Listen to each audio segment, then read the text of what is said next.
when they came up to me Saturday when I had a zillion things going on and my foot's injured and there's like the rain happening and stuff, but at the same time people are like getting tattoos and stuff, and like, whoa, people are getting tattoos with our foot, that's amazing. Okay. And then when they're like, we talked about it and we're getting married, I'm like, you're getting married? And I laughed a lot, and then part of me was like, oh my god, I gotta, whoa, what am I gonna say? Should we be doing this? Is what?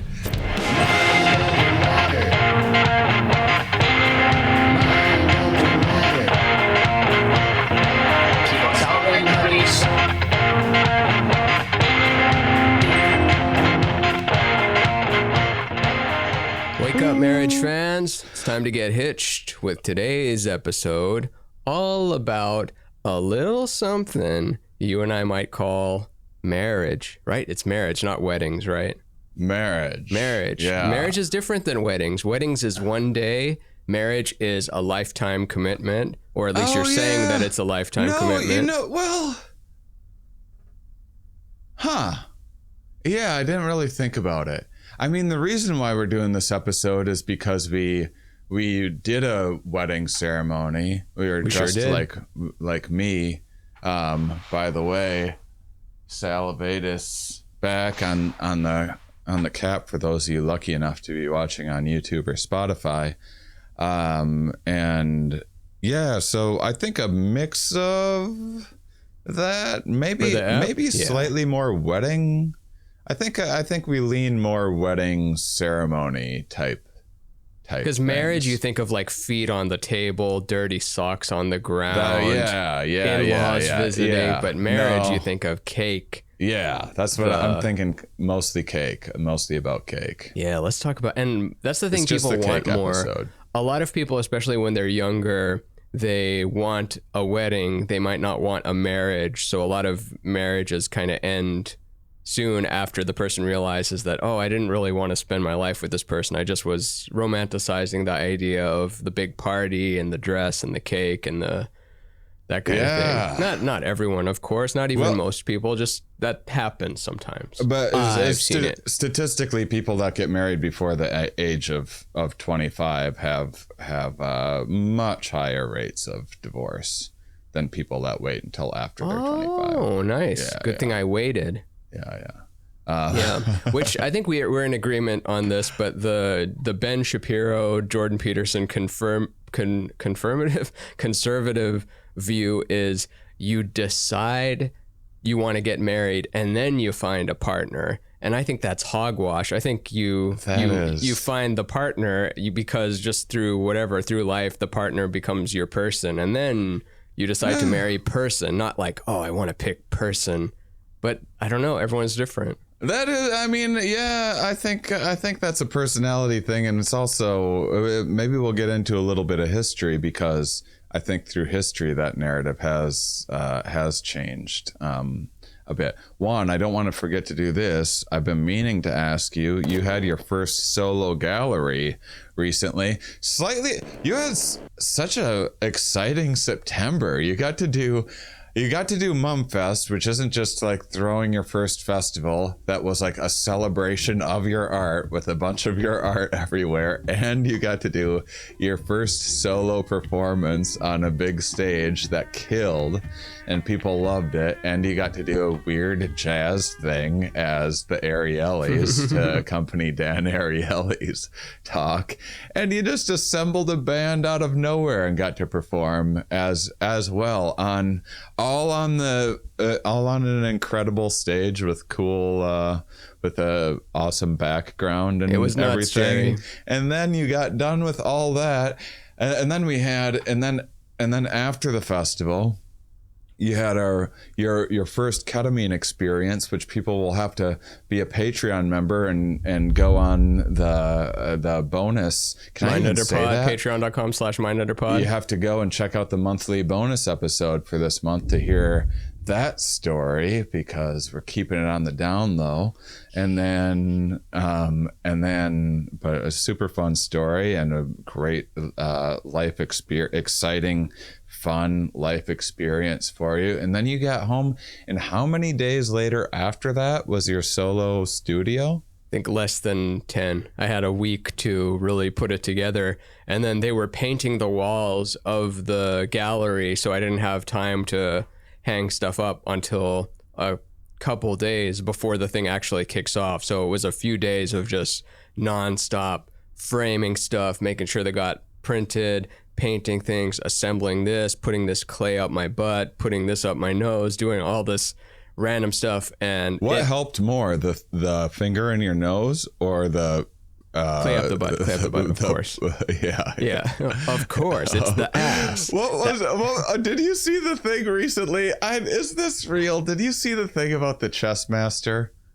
What did he do? Hold on, Magnus Carlsen? Yeah. No, I just know he's the best chess player in the world. I just don't know what he did though. My brother sent me this, and something involving his ass. Hold on a second.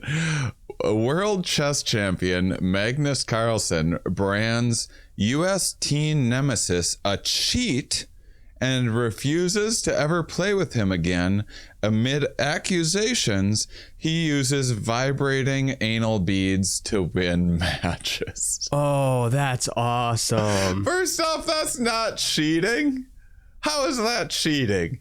Anyone who wants to, I've never used anal beads myself. I think that especially not to cheat at chess.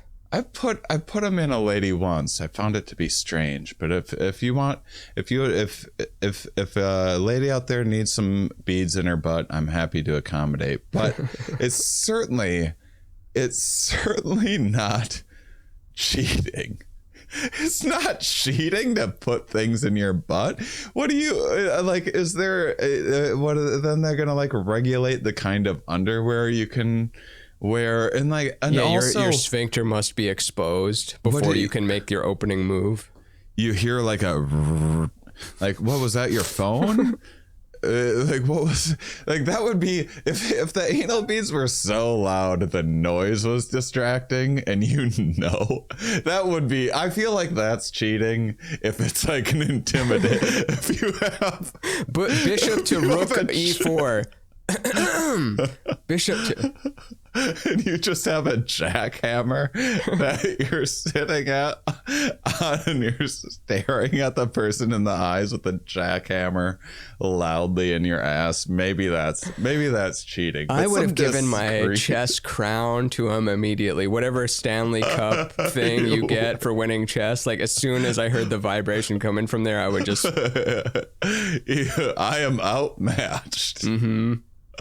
It was a good run. But I think I can't believe I didn't hear the anal beads part. I had only heard that he quit the game after one move because he knew that he had a suspicion that this guy's been cheating for a while, and he's using an artificial intelligence to feed the moves that he's making and then getting like the correct answer of what would be the best play afterwards. Like, so he's using a supercomputer, but if he's getting Morse code through anal beads, that's better than Morse code. I just thought, I liked my version. I liked just reading the headline and having my version in my mind, because your version of course makes sense and is of course cheating.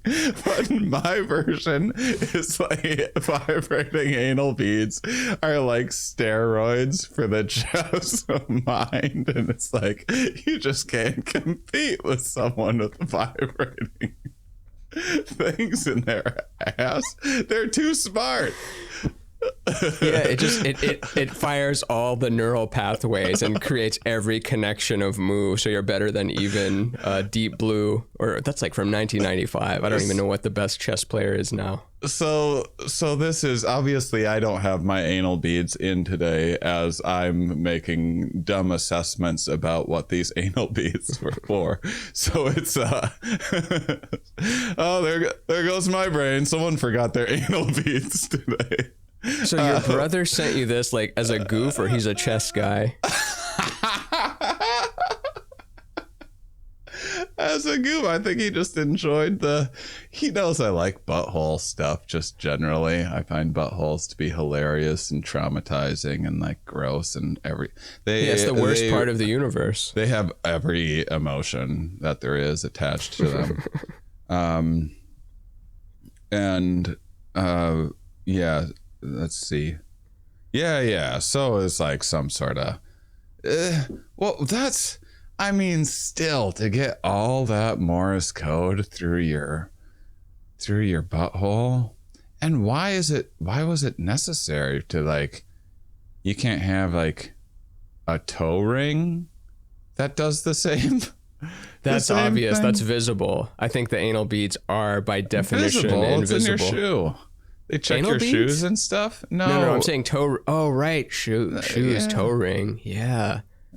I mean, what's the security like at a chest? I mean, maybe he can't interpret the Morse code as efficiently as it can inside of the rectum.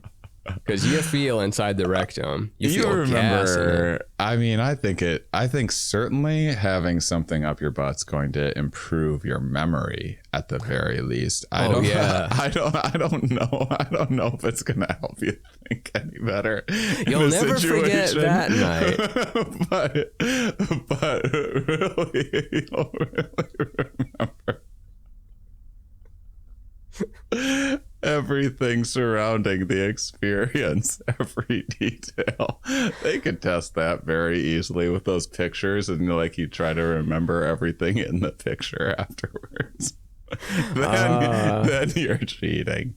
That's how you're cheating. It says here that the anal bead jokes are rocking the chess world, and now I really want to know what jokes the chess world has. That are like better if it's a whole genre. Yeah. I mean, they're smart people. They've had more time to think about it and like skin in the game too. Like if you're, it's like when you find out a comic's stealing jokes or something, you're really, if you're outside of comedy, like, comic steals jokes. If you're a comedian, it's like you're plotting against them in your mind and coming up with any way to like make fun of them or whatever else. So maybe they do have better anal beads jokes than they must. I would, yeah.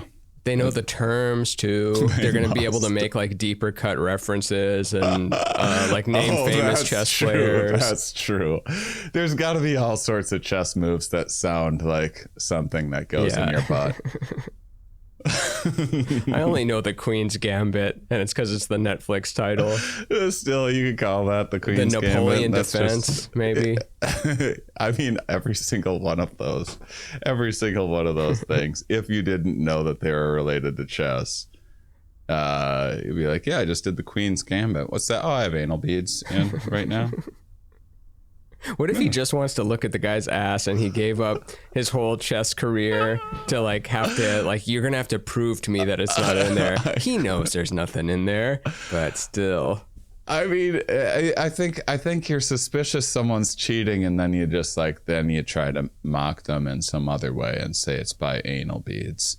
Right? Or I don't know. Why would you make an accusation? If you want to be taken seriously, why make an accusation like that unless you know? Maybe it's common. Maybe that's the like new thing that they've been doing in the chess world. I don't know. But I understand why he would be skeptical. I know nothing of the material. It's very likely that the guy could be cheating because this guy is... He's said to be a combination of Bobby Fischer and Kasparov, and like one of them had like the speed and the precision, and then the other one had like the over-encompassing, like surrounding you slow strategy. And this new Magnus Carlsen guy apparently has combined like both the strategies. So he's the best of all worlds. He's been the champion forever, and then all of a sudden this ass kid shows up and is beating people. So he's like, well, he must have, I don't see anything on his fingers or in his ears. The only logical conclusion is that it's in his ass. And then he's looking up like anal transmission. And then the first thing that comes up is anal beads. So then it becomes beads. Yeah. Makes we'll see sense. Though. I would love this to rock the world, not the chess world. I would love this to overtake, Iran, Ukraine, the hurricane abortion. Yeah. Oh man, a lot of stuff this year. I guess there's always a lot of stuff, but I don't know. World crisis stuff. It seems like it's just coming like here. Yeah. Can't keep up with it. How many infographics do you share? Because I'm not one of those people. Like, I just don't think it helps to share every infographic about every tragedy and everything. You're just boring people at that point. I like a good infographic from time to time, but I'm not sure I find myself sharing them very often. Yeah, like, would you share all of them? Would you say, like, hey, here's how you got to support Iran. Here's how you got to help Ukraine. Here's how you help hurricane victims. Here's how you help women in Georgia right now who don't have abortion rights. Also, here's us. I'm like, whoa, slow down. I already know that stuff, and I followed you because I like to know what you're up to, not you're pushing the infographics that I've already seen. But right. But then if no one shared the infographics, then no one would see it. We wouldn't know what slice of a pie this and that thing is, but in a clearly visualized way. We would have to do our own mental calculations with the numbers, and we're all too lazy for that. Love a good pie graph. So the studio. So you have Play-Doh in your ass. You're moving at a zillion miles an hour, trying to put everything together. Yeah. So lots of help from Jonas and Steve, of course, over at Main Street, LA, the gallery downtown. They did most of, if not all of, the actual mounting thing with the drill and the placing stuff just right and like applying the price tags to it and everything. And we're putting stuff up as people are about to come in. There's like 6 minutes till people are coming in, and I'm still taping stuff to the wall and like dusting stuff. And then finally people start coming in. They wander around, look around. It was like a mini MUMfest in a way. There's people coming in with shirts with my stuff on it, and it's like I'm back at MUMfest, but in a gallery setting. I give my workshop talk that I've only given one before. I thought I was timing it, and what's your workshop talk? It's called Growing a Business with an Artist Brain. So it's about how you can survive even if you just have scatterbrain artist tendencies, and how you can kind of organically leverage that into not having a real job, which is what I've managed to do somehow. Yeah. So I'm trying to communicate that. And the talk's supposed to be an hour, and I forgot to time it. And then I looked over at my phone after who knows how much time, and it just says 000. So I wasn't timing it the whole time. I was like, oh crap. And then I overwent the stay. And then after the workshop, sorry to cut you off. Do you want to give that talk at MUMfest next year? Maybe. Yeah. We should plan. That could be fun. We should plan that. People would be interested. We've got screens. Well, because I was also thinking that, say we get like, more like 700 people or something like that, which is about 3 times what we had in terms of sold tickets. Then we'd maybe add like another. So we're going to build a bigger second stage, but then we'd maybe add like another area. I was thinking it'd be good to have some artist panels or just some miscellaneous things like that. Yeah, I'll do an artist panel. So that could be cool. So you did that talk, and then what other? And then there was a bunch of stuff I didn't finish. Like I'd gotten all these ceramic skulls and like wooden furniture things that I was going to paint and like make a diorama of things with, and these mini canvases, all this material that I just didn't have time to finish doing stuff with. And then so when it came down to it the last day, I'm like, I just threw it all on a table and then wrote a note saying that like, hey, I didn't finish my art show. You have to help me finish the art show, my Pam Beasley style art show. So here's all this stuff. Here's like paint and clay and pencils and stuff to every type of art supply, and I just threw it on the table and like, you make the rest of the show. And people liked it. A lot of people were at the table like a lot of the time making stuff. So many people made stuff beyond my technical ability. It was fun going by and looking like, you're a better technical artist than I am, but I'm the show though. And that's kind of funny to see that. Juliana Garces came, Max Matlis came, who else came? Marcus from Breathe and Vegan, the ice bath meditation instructor guy. A lot of fun people. Oh, Ruby, did you know Ruby from Austin, the comedian? Yeah. Used to be Ruby Collins, Ruby Beisch now. I think so. And Trent, which I thought they lived in Germany, and they came and surprised me. They just showed up out of nowhere. She had like short red hair or something? Yeah, exactly. Yeah. Like would do the like robot hands kind of thing. Yeah, that was like one of her fun. signature mannerisms. Yeah, wonderful. And for some reason I thought she still lived in Germany, and then just showed up. She lives in Orange County actually, and drove down for it. Very cool. And Zach was there. He came and joined me during an improvised loop session, similar to what I did at MUMfest, but like different improvisations, because it's all about taking it from the moment. Like, what can I pull from the air in that moment? And it was a very resonant space. Like everything would echo, and they had laser lights behind me, just like the green patterns of stuff. That was fun. Sold a lot of stuff. Like the way it worked was I would frame things, original paintings, original drawings, prints, etc. And then when you bought it, you take that off the wall and you go home with it. So by the end of the night, like half the stuff on the wall is just missing, which is weird, because then people getting there late is like, why is there only half of the stuff? But it was good. I'm trying to see if there's anything fun story-wise about it, though, because sometimes it's a fun experience, a fun visual experience, and cool people. But let's see. TC Tarot came and did tarot in the blacklight room. We had a blacklight room with like glowing sculptures and stars everywhere, and TC did the tarot of it. And then people like that. Everyone that walked out of that tarot room was changed. No one left there going like, whatever. Everyone left going like, that got me. Now I'm on a new path. Really? Mm-hmm. Really? Wow. Has TC Tarot been on Rainbow Brain Skull? Yep. I think like 4 episodes ago. Oh, okay. So check that out. Yeah. Other than that, I don't know. I don't know what else to say about it, but it was totally a miniature MUMfest in a gallery. That's amazing. That's terrific.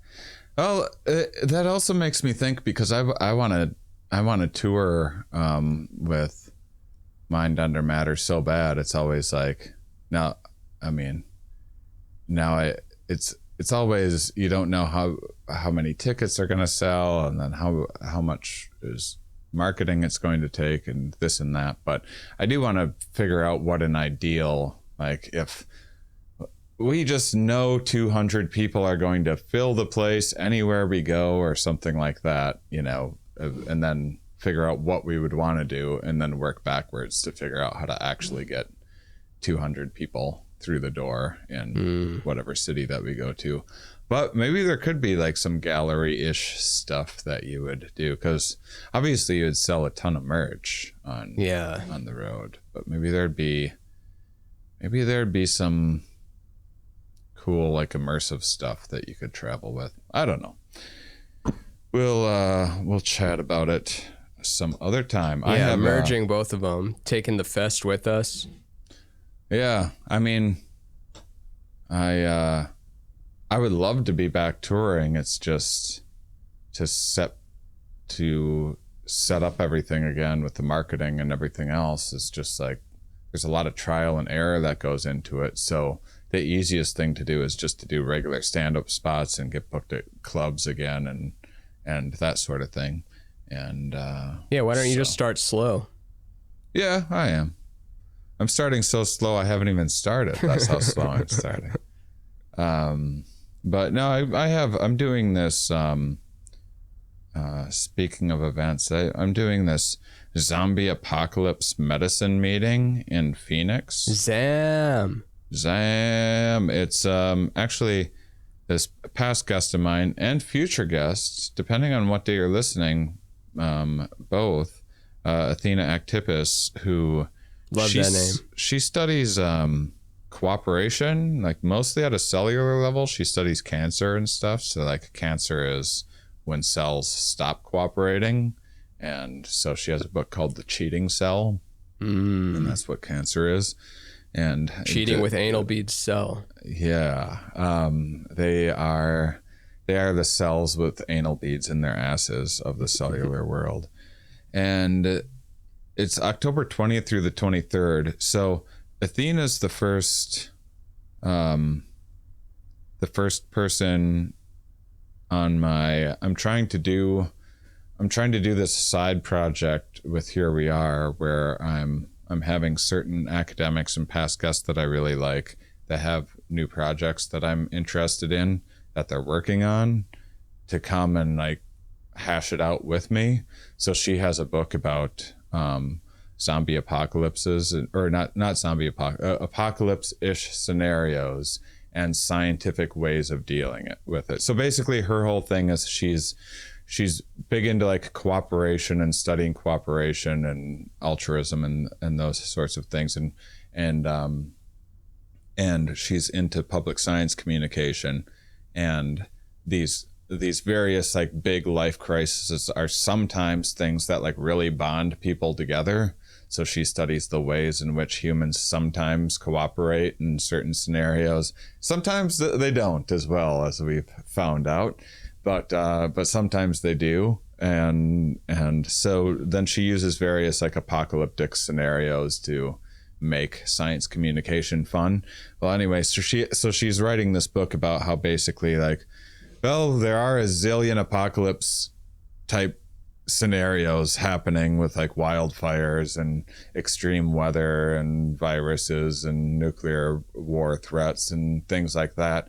But also humans have, and like every species has faced apocalyptic, catastrophic events like over and over and over again through the history of life on this planet. And so what are the things that we can learn from past success of getting through things to how can we figure out how to find like fun ways to bond together and get through like these apocalypse-ish scenarios while still kind of having fun with it, because creativity is such a big part of problem solving. And so if you can't kind of like laugh through the, you're laughing at the apocalypse. The apocalypse is serious. Putin has nuclear warheads, and if you listen to his latest speech, he is intending to use them.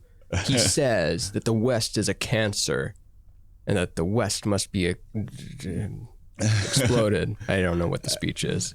He said something along those lines. It was a lot of like accusing the West of doing like all of the things that he does, which is like very. And it's all true, right? We're the little guys. We're okay to say that. And by little guys, I mean like we're not a government. Right. But when people are saying like, U.S. does bad things, like, yeah, it does bad things. Russia does bad things too. Yeah, Russia does bad things, but not as bad as Finland. Yeah, Finland does terrible things. Finland colonized most of the earth. That's why we all speak Finnish. Otherwise, we would be speaking English or German or something. So anyway, I'm doing this series where basically she's walking me through her book writing process. Like we're basically hashing out her book together over probably like a 5-part series. So it's going to be out as a Here We Are episode, which by the time you're listening to this, it's either coming out the next day or is soon to be out. Let's see, it would be October 5th. The first one should be coming out, so check that out on Here We Are. And then I'll do like one a month, and then afterwards I'm going to kind of rebrand it and add more editing to it and release it as a separate series. You got a name yet? Maybe Casual Courses, but I haven't decided. Basically, the name is like, the backbone of a brand.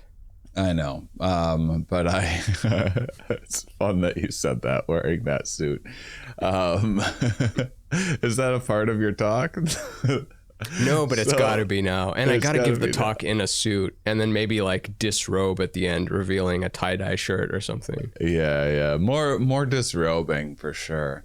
on this. We get a lot of comments that say we need more disrobing. I'm wearing a robe right now. I could easily. And we've talked about the disrobing, right? At the end of the bonfire, at the end of Burning Can, when we burned the outhouse, that our ceremony involved disrobing, revealing the clothes that we were wearing underneath the whole time. Yeah. Fully disrobing to reveal the shorts and t-shirt we had underneath. That was so much fun. I have did you see that? Don't spoil anything, but did you see that video I sent you, how we're gonna level up? No, I haven't yet. You didn't see it? No, I got a lot on my C list, but it is on my list. Oh my goodness gracious. Really? Look at it right now. But won't that spoil it?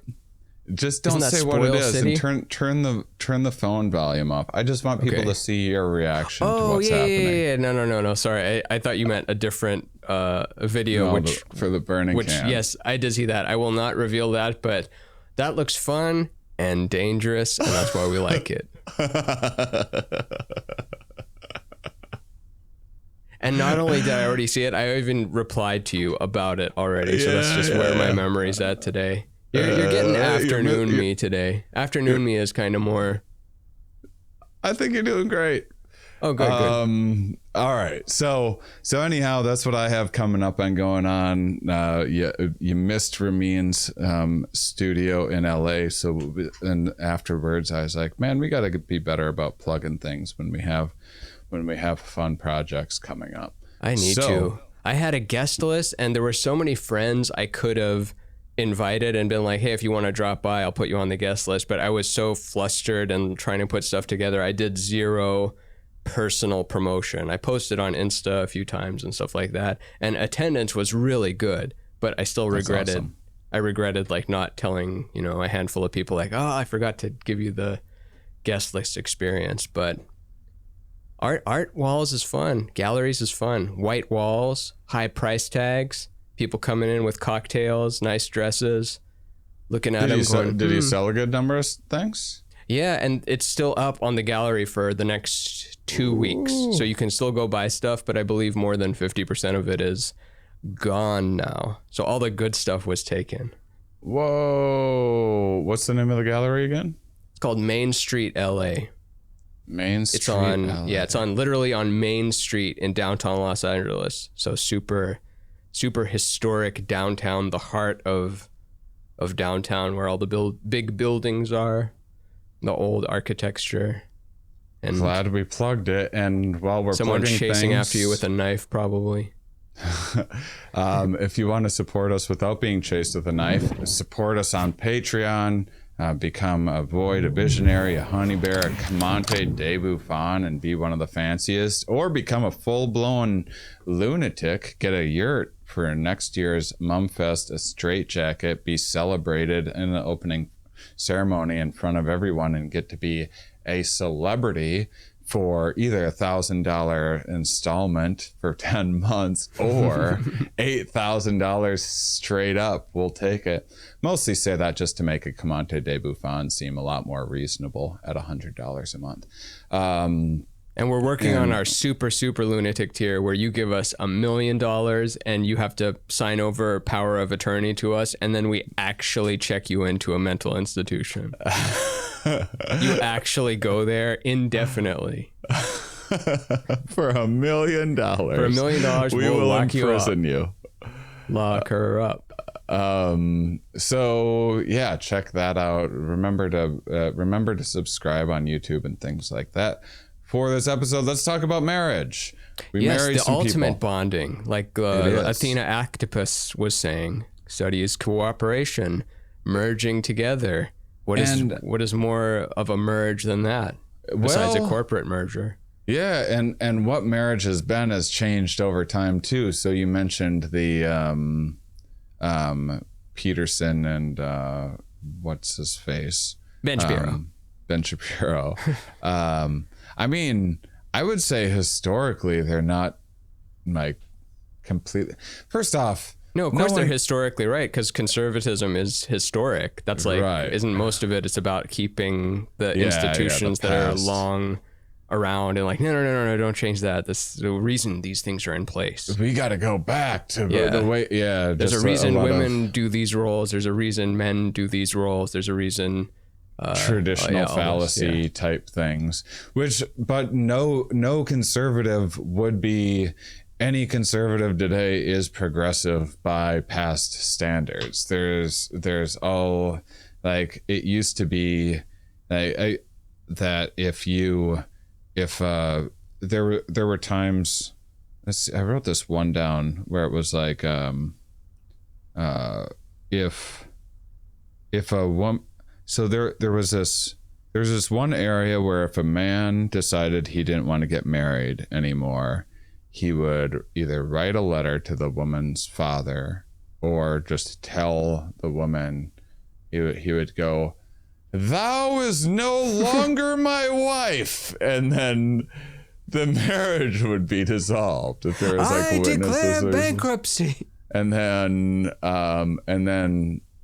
the woman could also say, "Thou is no longer my husband," and you know what would happen then?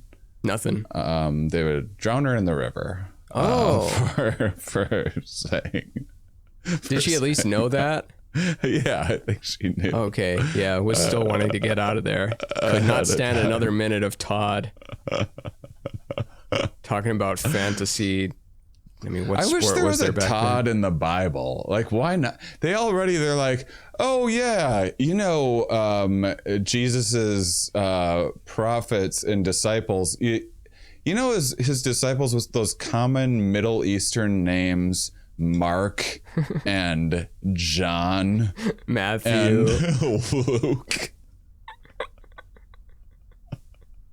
Why not throw a Todd in there? I never considered that. I never even thought that. Yeah, of course those aren't the actual names. If you went back in time, you're like, hey Matthew, he would just stare past you and then would look behind himself. But then it makes Jesus sound that much more like magical because they just like gave everyone else a boring name. And then Judas, the evil Judas. yeah.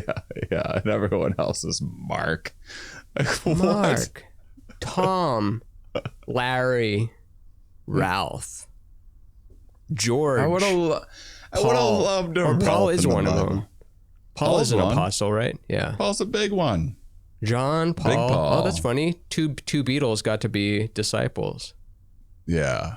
John, Paul. It's just no George. It's not uncommon for people to name people after the disciples in the Bible. It's becoming less of a transition, but still when there's no Haydens the or Beatles Jadens were being born, there was a lot of that still. But there was, so I mean, traditionally, marriage was it was just this, like, marrying for love was this fun little bonus that came along thousands of years after marriage was just like, we need to survive. Families know that, they pair you up with people and stuff, or you purchase a bride at an auction or whatever, and it's just about making children. And that's like going back as far as we have evidence for. Mesopotamia, right?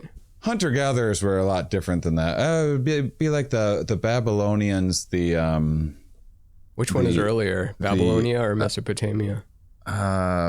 I'm not sure, but it's the Code of Hammurabi was kind of the first written instructions, because when they started writing things down, it was a lot of it was just tallies for, like acres of land or grain and stuff like that. So once they started getting the language bumping, that was Hammurabi's code, or the Code of Hammurabi, however you say it. That was the first written in stone record of, but that's where all of the religions came from, was when like papyrus hit the scene, once you could write something down, and I was like, whoa, you can write this down.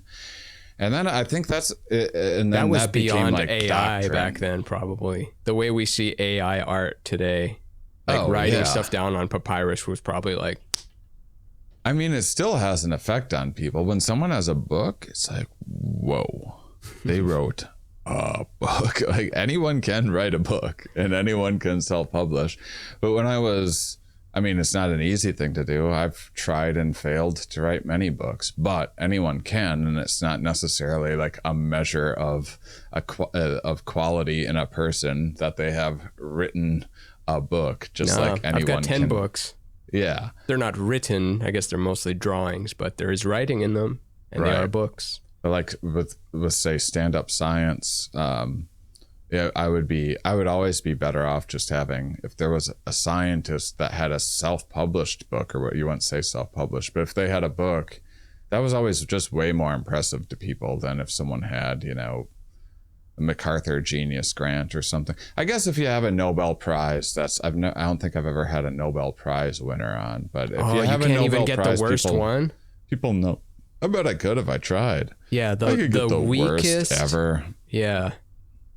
Yeah. And what is the in the Olympics, like, you know, what's the most who cares sport, like shot put or something like that? Like, what's the most who cares Nobel Prize? Oh, that's a great question. I have no idea. I don't even know all the categories. Or like in Oscars, like how there's a whole bunch of the Oscars ceremony that isn't filmed. Like, no one is going to watch like best lighting or best sound design. It's all about best actor, best supporting, best this kind of stuff.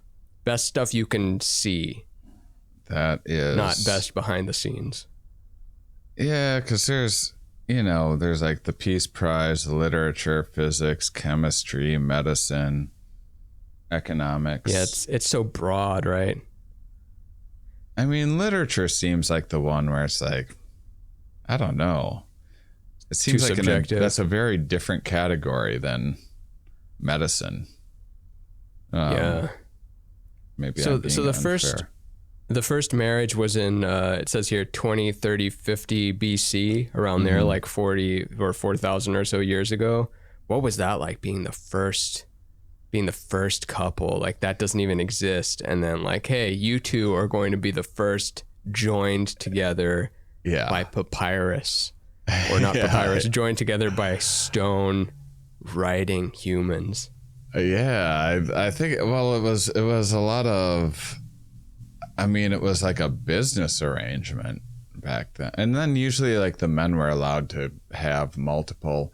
It was through most of the early written history, because it's also, hunter-gatherers were clearly like having monogamous-ish relationships, and there was like nothing unusual about but when agriculture came around, I think the script got flipped a little bit, because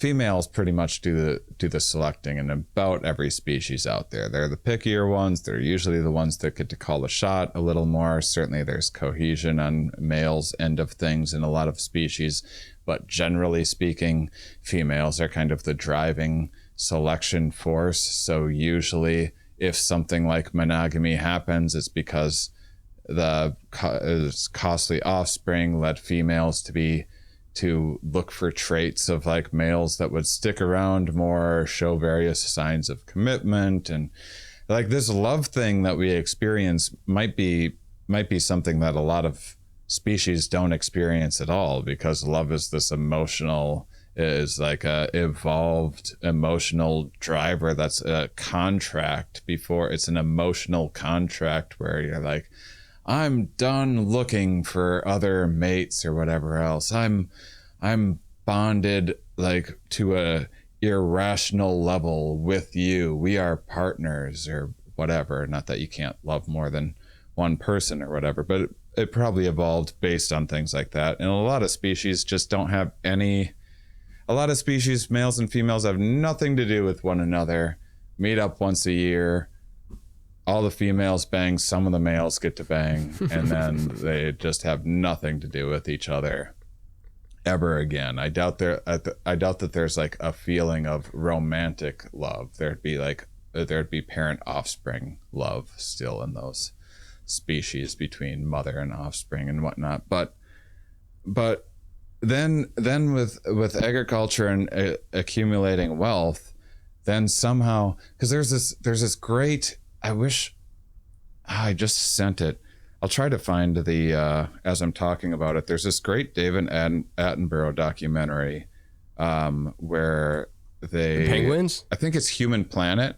I'm pretty sure it's called With Human penguins? Planet. No, I mean, humans ruling out the penguins pretty fast. I'm thinking of March of the Penguins, and I'm thinking of Morgan Freeman, who is not David Attenborough, but another iconic voice that is also pairs well with animals. And also a good demonstration of mating behavior that's similar-ish to humans. Yeah, Human Planet. I think it's it's the deserts episode. You can find it. It's like about 35 minutes in. Wow, I was able to pull that up fast. Good work, mate. And they have, so they're pair bonded, and then once a year, the men get all dressed up and put makeup on and do all these things, all this flair, and they rehearse their dancing abilities and everything else. And the females sit around and watch them dance. It's the one time a year that cheating's like just completely okay. And so you dance. Is it though?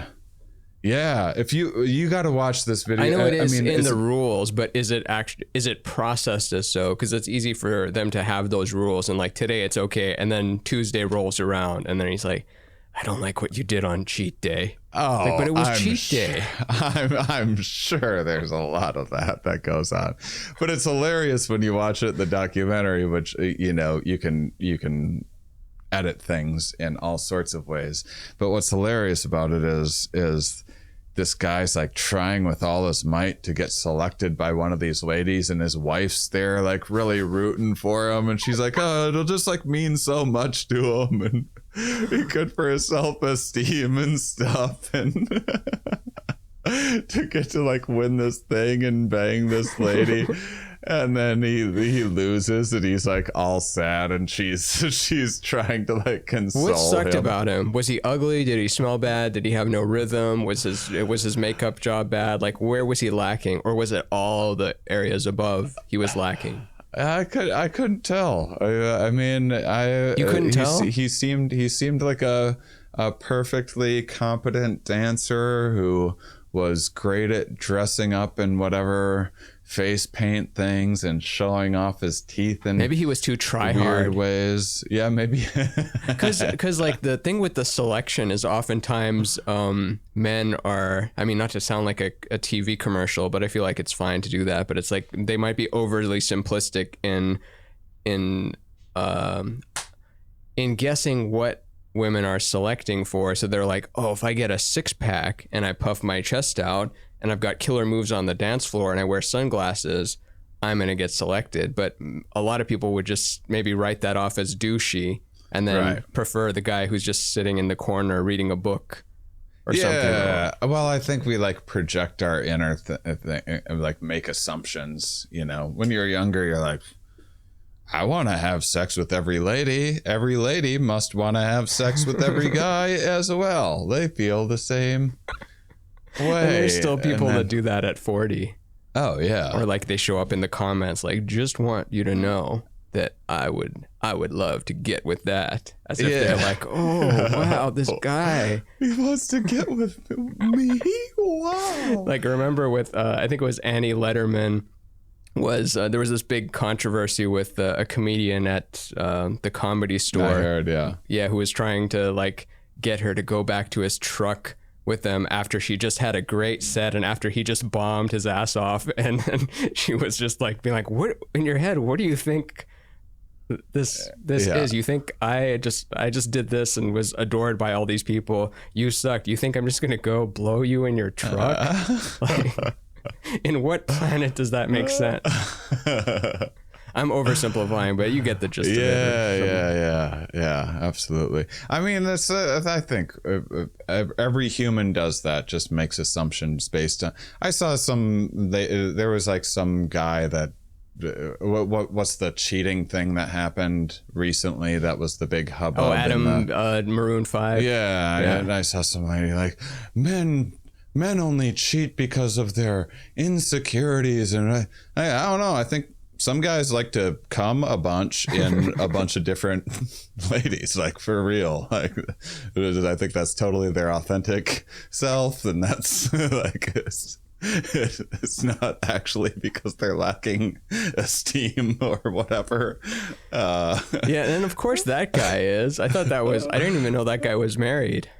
Yeah, I mean, whatever. It's pop culture. He once, silly. I mean, this is hearsay, but it is an old story. But I remember he wouldn't sign an autograph, and he told the woman, I don't give autographs to ugly people or something.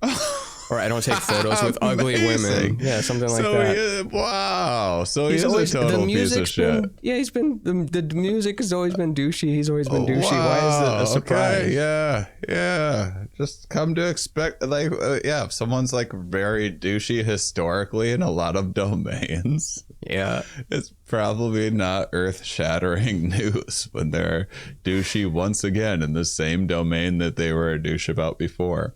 And there's like 8 other guys in that band, and I'm pretty sure they're all just phenomenal musicians, and no one can name a single one of them. What's and the they're band? Probably the Maroon 5. What's the comic that has the joke about the drummer from? What's the band everyone makes fun of? Nickelback. Oh yeah. It's such a good joke. I'm going to see if I can find it. Drummer from Nickelback joke. Who was it? Was it? I don't know. Now I want to give him credit if I'm going to say it. Is it Brian Posehn?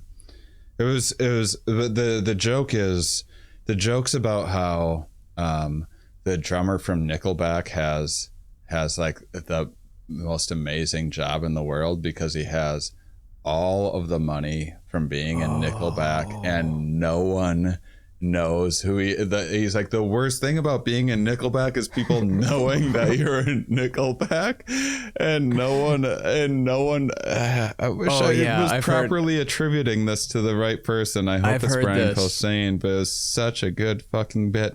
And then they talked about how they were on Game of Thrones in the Red Wedding episode. Nickelback was the drummer from Nickelback playing.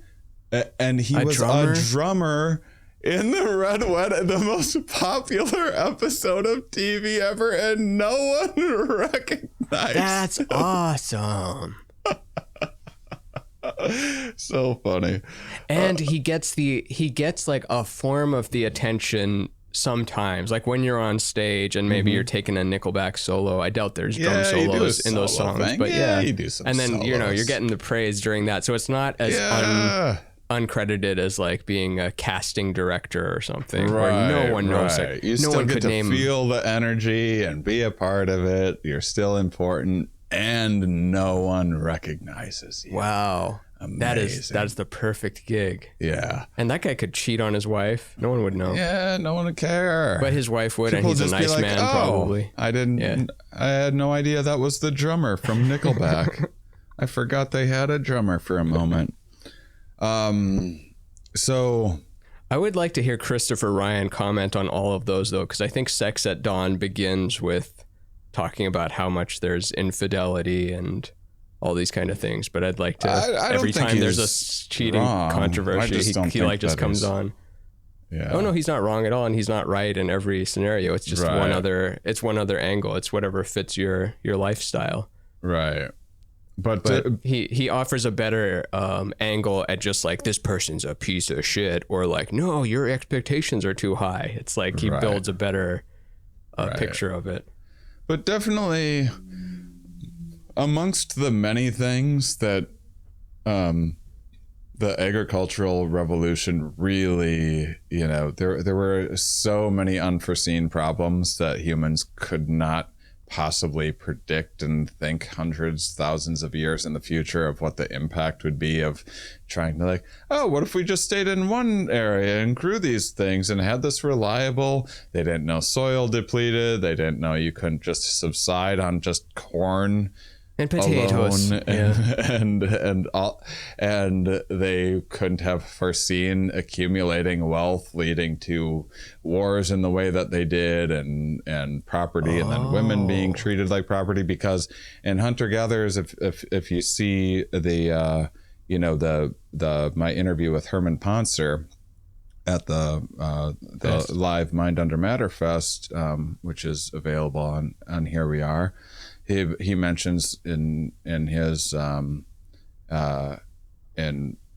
basically every anthropological study of these hunter-gatherers, the women can't tell men what to do, and men can't tell women what to do, or it's just like everyone can advocate for their own thing, and there's not just like, I'm this gender, therefore I make the rules. And I don't think that sort of thinking happened until there was agriculture, and then it was like you really needed like a guy to like break his back with a plow and that sort of thing, and then they would accumulate wealth more, and then there was opportunity, and then women ended up being deemed as property. We don't know all the things that happened along the way, but it would be hard to imagine that marriage was a female's idea if you look back at the history of marriage, because it's fucking horrifying. Yeah. It really is. And 70% of divorces today are females. Female initiated. Oh, yeah. okay. 90% when the female's college educated. Nice. And so, so it was so much like utilitarian, and then it was often you would. So they also didn't know about like what led to pregnancy and stuff, and so they really cared about someone being a virgin, and then you would show the soiled sheets to your relatives. Handmaid's and stuff Tale. Afterwards, like, look at what I did. They were sometimes in and she's like 12. Oh, which back then 12-year-olds looked like they were 50, but still. Yeah, as soon as you hit puberty, which was later probably then than it is now, but like 12, 13, as you would get child. That was over and over again. That was like Mesopotamia, Romans, Greeks. They all did that. Men weren't allowed to marry until after 25, because they're like, men from the age to 14 to 25 are dipshits, which they had that correct. They were like really picked up on like, they're just so fucking stupid at that age. And it's true, is when they're taking all the chances and like getting in all the trouble. And more so as you go back in time. I know you could make the case as to now where they're doing like planking for TikToks and stuff, and men are stupider than ever, but I don't know. There's people getting into like barrels with wings, trying to like make a flying machine. We wouldn't have flying machines if it weren't for the thousands of absolute morons that tried making flying machines before that. But do you think that, not to jump ahead, but do you think that agriculture, it was a mistake, or perhaps like it's a necessary thing that we had to do to evolve into a class 7 planetary species, as McCool would call it? But we're dealing with the devil's deal now, which like, hey, it's not all good. You forgot to account for wars, accumulated wealth causing this conflict, and overpopulation, soil, everything. But the other way, if we just stayed static nomads forever, the sun eventually runs out of fuel. Yeah, sun runs out of fuel, it eventually engulfs the earth, and then that was that. Would have potentially overpopulated there too. I think a lot of the hunter-gatherers that didn't evolve into agriculture, because agriculture took off, it was a convergent evolution as well, where it was over and over again, it popped up independently in regions, with across oceans and things like that, independent of other like cultural influence. And the ones that didn't were often because like it'd be environmental, it'd be there would be barriers within the ecosystem that made agriculture make less sense. Like in jungles, it was just harder to have good luck. a field. Good luck having a jungle garden. Yeah, and then in areas where they would like eat a lot of roots and that sort of thing, and subside off of that. What's that? Carrots, because carrots are roots. Oh yeah, yeah. So there would be certain ginger. There'd be limitations within the land that caused kind of the probably inevitable progress to agriculture to stall in some regions. But it was probably inevitable, and then there's probably inevitable that it was going to come with all of these like horrifying, unforeseen side effects that came along the way, and it was probably inevitable that then humans would find problem-solving ways to overcome some of those things. This whole standing still business, it makes you think, and I might just be making a false correlation here, but I think it's still fun. But we used to be nomadic, then there's agriculture, and then we're staying in the same general area. And then with internet, now we're staying in even a more like still area. And then when it goes in your brain or in your contacts or glasses, then you're going to be even more in just one area when you eventually never leave your chair. Your incredibly comfortable bidet that you live on. Yeah, it just sucks it all out of you. Oh, that'd be great. I know. The thing about bidets is no one ever, I think I've said this on here before. If I hadn't, I'd be surprised. I can't believe I don't own a bidet, but I don't want it to ruin all of my other things. I don't want it to ruin all of my other bathroom experiences in life, because when someone gets a bidet, I've never once heard someone say, I got a bidet, it's all right. Yeah. not once. Everyone says it changed my life. Yeah. I can't believe I had been just smearing my asshole with Dark Ages. Literally. Yeah. Everyone says that. Yeah. No, I'm all about every technology available to clean yourself. Yeah. I'm in. Yeah. You like a loofah? I'm a big What's that? I want it. Does that go up there? Is that like a sprinkler that like goes inside your ass and goes? No, it's like a spongy washcloth sort of thing. Google loofah, they're great. It's like a way of like exfoliating yourself, kind of. Oh yeah. I just didn't know it was called a loofah. Well as just washing, yeah. Oh no. Loofahs are everywhere. Loofahs are like at the grocery store next to the shampoo. Yeah. Everywhere. Yeah, they're terrific. You gotta have a good loofah. They're fun. Yeah, so yeah, we'll eventually just be... They have a scientific name? Oh, I didn't know that they're also plants. There's also a plant called a loofah. I didn't know it's that weird either. that things you think are synthetic have like an organic plant predecessor to it, like a sponge. It's like, well, there's a sponge plant. But the sponge you think of is not a plant. It's manufactured, but all these stem from like when it was a plant at one point. Yeah.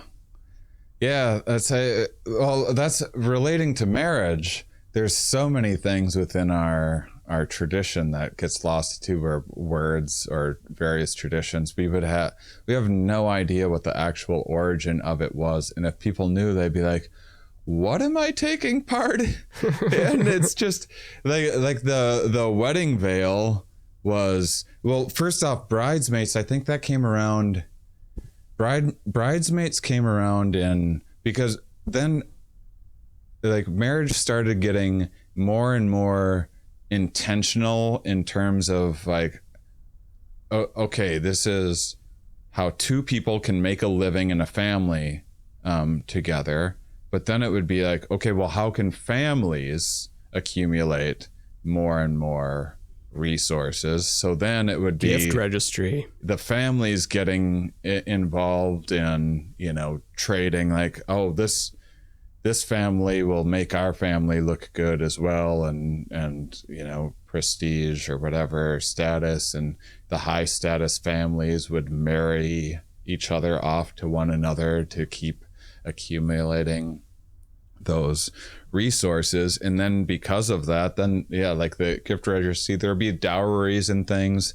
Sometimes you would a lot of times the males would pay fathers like whatever, a goats goat or and a 5-cent piece of silver.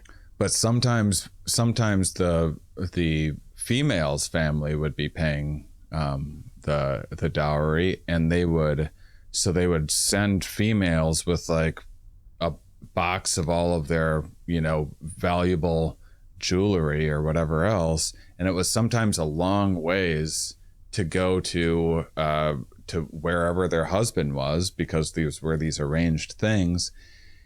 And robbers would be aware of this. So also, not only was it like not uncommon to know this, to be like, oh, there's like just some random lady with a bunch of valuables, and she's also a virgin. So they were like preyed upon. And back when like people were still like pretty chill with kidnapping ladies and raping them and stuff. And as long as it wasn't the king's daughter on her birthday, then it was fine. Right. And which so, I wanted to say one thing really quick with the men and men's family paying and women's family paying. My uncle, I remember, got the short end of the stick on both of those because he has one son and one daughter. The daughter married an Italian, and then the son married a Chinese woman. And in the Italian culture, the woman pays, and then in the Asian, both. So he got both. And it's like, you think he'd be split because, okay, I've got a guy and a girl, so only one of them. But in the cultural way, it just ended up that way, which he did fine, and he's doing fine. But yeah, still. So because of this, that was the origins of bridesmaids. So bridesmaids were, you would get with your, I don't know if they were your friends, or they were basically like your security guards plus like your stunt doubles. You would find, and you'd wear veils so people would mix you up. So like so robbers would be like, oh, I don't know which one's the one that I gotta take. That's why they look the same. Steal from, yeah. So they dress the same. So they used to wear white then, because that didn't come along until like 200 years ago. That was long past all that. That was a flex by some queen. That was because white was impossible to keep clean, and so it was like, look, I can wear this crazy white dress that I'll never be able to. They didn't have detergent and stuff, so if white anything, like you could wear it for a day and you just have to throw it out, otherwise it'd be stained for whenever. So before that, women would just wear their best dresses. Like sneakerheads will have that. I remember the story with Charlie Murphy and Bill Burr, and like Charlie Murphy got just the tiniest little scratch on his white sneakers and was like, these are done now. Yeah. Because the whole point is having pristine, brand new sneakers. Yeah. So it was this some well-liked queen a couple 100 years ago that was a big a huge conspicuous consumption kind of. Yeah. Look at this pristine white dress. Not only can I afford this fancy dress to wear, but I can only wear it once because it's white. And then, people found, commoners found inexpensive ways to copy that to advertise their wealth to other people and so on and so forth until now. But now you still only wear it once. Yeah. I mean, it is terribly uncomfortable, of course, but I mean, who would wear that? I mean, it's such a, and it really is. Miss Havisham. It is about like feeling like a queen for a day or whatever. A modern wedding really is like this celebration of the bride, and it's a little, I don't know. It seems a little hokey and embarrassing sometimes, but also I get to be on a stage in front of like with a spotlight on me and do all of these things. Like, I get that people want to like feel special or have people adore them or whatever. So whatever, if people want to have a day to be celebrated. I'm not against that. I'm not against people having it. Yeah, and your tax dollars aren't paying for it. It's people's own choice money. It is silly. Some of it, like diamonds. I think diamonds are just girl's best friend. I think they're just the dumbest thing anyone can possibly buy. And I think that you can say things are dumb without like accusing someone of being dumb. Like I do dumb. This chair that I'm sitting on, I was telling Ramin, I go, I built a chair today. And then he goes, whoa, you built it? I'm like, oh, actually, no. I basically took a chair out of a box, but here's what's dumb about that. I ordered this chair 2-3 months ago. I've been sitting on this other chair that I have to stack pillows on to sit on to be the right height for camera, because I just haven't. I like opened it. I'm like, pieces. I'll get around to this. I opened it up today. It's the longest. It took me 3 minutes to do, and that's because I wasted like a minute or two reading the instructions that were completely unnecessary. We all do dumb things. Diamonds, we just need to start admitting as a culture that diamonds are the dumbest possible. I think we already have. It's just stuff doesn't take for some reason, because like, well, I'm not going to be the first to like give my fiance a grocery store wedding ring or a piece of jade or something. Like, it's got to be the diamond, but it's all owned by De Beers and it's just compressed carbon, and the synthetic ones are actually more durable and more beautiful and cheaper than the mined ones. It's like, but still, if it ain't the real mined ones, because can't they make synthetic ones that are by all measure better and cheaper? You would fool most jewelers. You would need jewelers need like more and more specialized device and sophisticated devices to be able to tell the difference from a fake diamond. And if you put it in the oven, and they crank them out, they need them for tools and everything else. We need diamonds for saws and things like that. Oh yeah, the diamond tipped saw. Yeah. But remember in the cartoons when the burglar would just have one diamond and would make a circle on a window and then push the circle and it would just fall perfectly. I remember on an episode of Bill Nye or some similar show, they put diamonds in the oven at like 500 degrees and it just comes out as dust, and it was to illustrate that diamonds are just carbon arranged in a very like perfect grid so that they appear see-through and reflect light, but really it's just carbon, compressed carbon. Yeah. It's not gold. It's not there's no periodic table thing for diamond. Diamond is just carbon.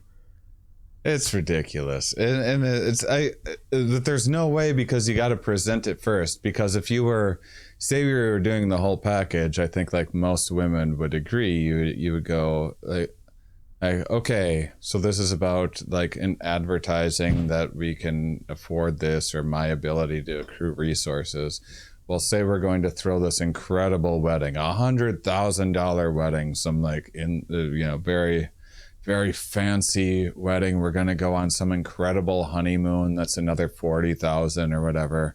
And I would normally get you like a $30,000 incredible engagement ring. I clearly have all these resources. You'd think you could negotiate and be like, well, what if I just took 60,000 instead of spending 30,000 on that ring? Let's spend another 60,000 on the wedding or the honeymoon or a fucking car or anything else, anything like even slightly reasonable or that people get to enjoy. It's just because it's like, oh, then you can show it off, but you can show off fake diamonds. Just get a fake diamond. Talk to, you found the one when they're on board with your fake diamond plan. And spending that money. I love that's a scheme. Like that's an evil scheme, but it's perfectly rational. I get that you need to show off to like other, there's a social norm because people are idiots, and so because you want to like make sure that people at work or whatever are impressed by you or what. I get that there's all sorts of social pressure to do things, but you still can't convince me that diamonds aren't just the dumbest thing. And that's so new too. That was just a De Beers racket. It's like, not only is it some dumb tradition, like and then they wore veils because they also believed, so once the kidnapping and raping of women fell out of favor, over time, it was like it was less popular to do this to a bride, which was, I think that was the first groomsmen were like, then you would get all your buddies together, a band of bandits together to like, it's security, go and kidnap. But you would go and kidnap a lady. Like, you would have a lady in mind or arrange it in hopefully a best case scenario. The lady was like, this was a consensual thing where the lady was on board with it, but you couldn't afford the dowry, or your family like didn't agree with it or something like that. So this was this romantic thing you would do where you would get your groomsmen together to go and kidnap. Wait, so the bride could be replaced? Because I thought the best man was there in case the groom died or like said no, and then the best man would step in place and then he would be the marriager. No, I don't think that happened. Maybe through periods of time. I'm sure. How could it not have at some point? Or maybe if you died if I die, you need to marry my... Yeah, exactly. If that was a thing, then there's a lot of best men murdering their... Sure. the grooms. Sure. History is filled with murder. If you die, I marry your super hot fiance, huh? No. Me and Elizabella are done now, but Gertrude is my new wife. Gertie, meet Ron. Oh no. Sorry to all the Gertrudes out there. So it's like, like Gertrudes will probably go by Trudy. Or they would go by Jerry or Gert. No, Gert is better than Gertrude. Trudy. Gertrude is something about it. It's just very ugly. I don't think that there's very many Gertrudes left. No. But the point is that it's like, well, I'm not telling people to abandon the practice of like having groomsmen or bridal showers or whatever else just because 1,000 years ago they had this kind of like horrific origin, or it was just like this weird thing that if you would be horrified by today. Yeah. But Saint Nicholas used to murder Saint Nicholas used to murder children if they had been naughty all year. Yeah, so whatever. Really, but yeah. But diamonds, I was like, I don't know, 80 years ago or something like that. Diamonds are new on the scene. There's still time to get rid of them. It was just I had no idea. It was just a dumb marketing ploy. Yeah, De Beers hasn't been around that Video long. Is longer. We had motion pictures longer than diamonds. That's crazy. I'm probably wrong. It's probably more like 200 years or something. The thing is, I remember learning about this so young, and that's why I think it's around to stay for a while, because it was only in the 1930s that diamonds started becoming popular. 90 years ago. Yeah. Wow. Yeah. De Beers began in 1947, and it was De Beers that hoarded all of them, and so that's not long at all. That shouldn't be allowed. No, you just get rid of the diamonds. It's still, you nip it in the bud. It's still in the bud stage. They shouldn't go to prison, but they should go to jail. Yeah. They should just go to county jail for a while. Yeah, wear an ankle bracelet at least. So, yeah, that's well, the other interesting thing was about like the bridesmaid swap thing is then once you didn't need it for the kidnapping stuff as much anymore, but then it was still a tradition, and then consciousness kind of takes over and conjures up some story to validate whatever it was. Then it eventually became, it was because spirits would come and get you on your wedding night, and so it was to like mask yourself from the spirits, or they would wear red sometimes so they looked like fire because fire scares the spirits off and stuff. So it was like a lot of, but it's still so weird to be like, I'll ask my best friend if she'll like come and be my decoy so she gets kidnapped by spirits. You would think you'd think you'd pay for like a wedding decoy or whatever, you know? Yeah, not sacrifice. Yeah, your best Maybe there friend. weren't enough people though to hire someone, and you couldn't trust them to just take the down payment and leave. You have to trust Beth. Beth will be taken by the spirit. Do you know anything about the tradition of something old, something new, something borrowed, something blue? Is that common? Yeah, there was. I read a little something about that, but I didn't find it to be all that interesting. And some of the stuff that I'm careful not to say some of the things I'm like that fun fact sounds like it might be, because Give me one of those. Give me a false one that's probably false. Let's the see. groom's cake tradition. Well, the cake tradition is like they would. They started by breaking bread over a female's head as like a thing of fertility, but then in some areas you would get a big cake, and then the husband would just plop the big cake over his new wife's head as a demonstration of dominance, and then all the people would come and eat all the crumbles on the floor. It was just this horrific thing for everybody. And it wasn't like a great cake either. It wasn't like, you know, they didn't have the frosting and stuff the way that they do. It's just some rotten eggs mixed with like some ground up grains from earlier in the spring. Yeah. The original cake baked in the sun. There were a few things. What were some of the like there was some that were like that I didn't think were interesting enough to look into, but there's like the word husband is derives from an old Norse master of the house. Oh, house and then band. Yeah. And so that makes sense. What about wife? But that's the thing. So apparently it's the root word has something to do with shame and by some people's definition, or there's this word pudendo. Pudendo? Do you know what pudendo is?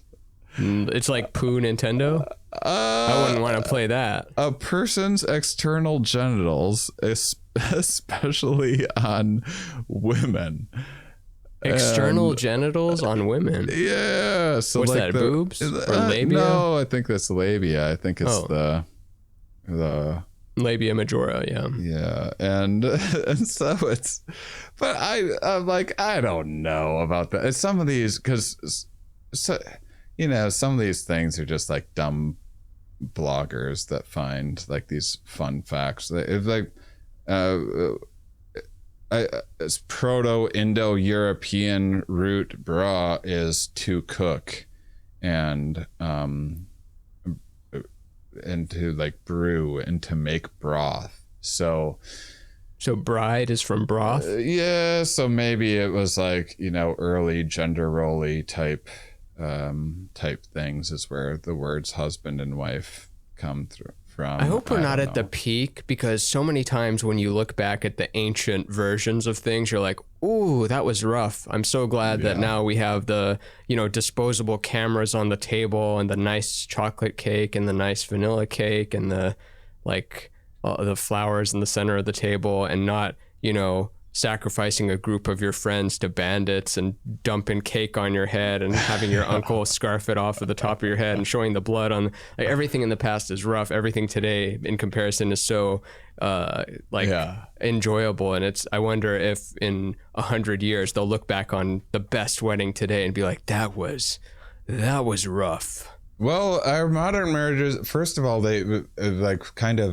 the Industrial Revolution was when people were able to start having their baselines met a lot easier once you could just kind of start pressing things out of a factory, and the cost of making, you know, units of things, silverware or whatever else, went down dramatically.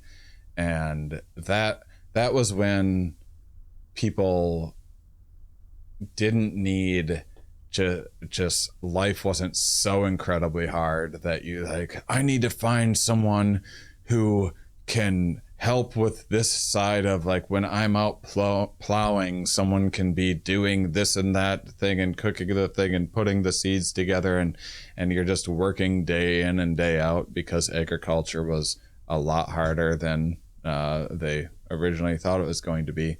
And then once that loosened up, that's when marriage started becoming for love and things, when people could be like, okay, now we can, you would still probably select for someone that was like, this is what, 1982? Like, you know, 1700s, 1800s. Oh, that long ago? Yeah, so you would start having probably not most though. That's just when it's starting. Yeah, so you're still probably selecting for people that are, you know, responsible, and because there's still arranged marriages like in India. Oh, and yeah. I remember I was people always asked me if my parents were arranged marriage, and I remember being like miffed by that as a kid, because I'm like, I'm not, that's Indian, they're not Indian. Yeah. And then but people don't know, like, I'm the only brown kid there. It's like, so that's Indian, right? It's the same thing. But I heard even this is of course hearsay, but it makes sense, but I heard at Google there's still like, there's caste system stuff, and that there was a meeting where someone pointed out something who was of a lower caste, and then the other guy like said something in Hindi to him, and then the guy shut up, and they learned that what he said was like, know your place, even though that the guy was right, but since he was of a lower caste, like the higher caste guy was like, know your place, guy. And this is at the Google campus in San Francisco. Yeah. So I mean, yeah, so it still exists, but that's when it started to kind of like Maslow's hierarchy of needs, which is like, Maslow never actually made a pyramid thing, and he never actually thought of those things of being like a leveling up to these. Oh, it's like Darwin and survival of the fittest.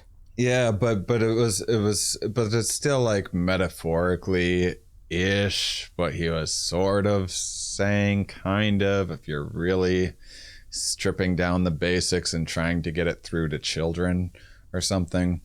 But because what's wrong with the pyramid though? Well, because like, think about like, what is it? It's like food, shelter, self-actualization is at the top. Yeah. Maybe social needs, like somewhere in between that. Yeah, I mean, if you think about it, you kind of need all of those things, and they're all fluctuating all the time. So you need like esteem to get to work to get those needs met, and if you think about like how you're born into the world, you don't Head first learn to have a roof over your head and like feed yourself.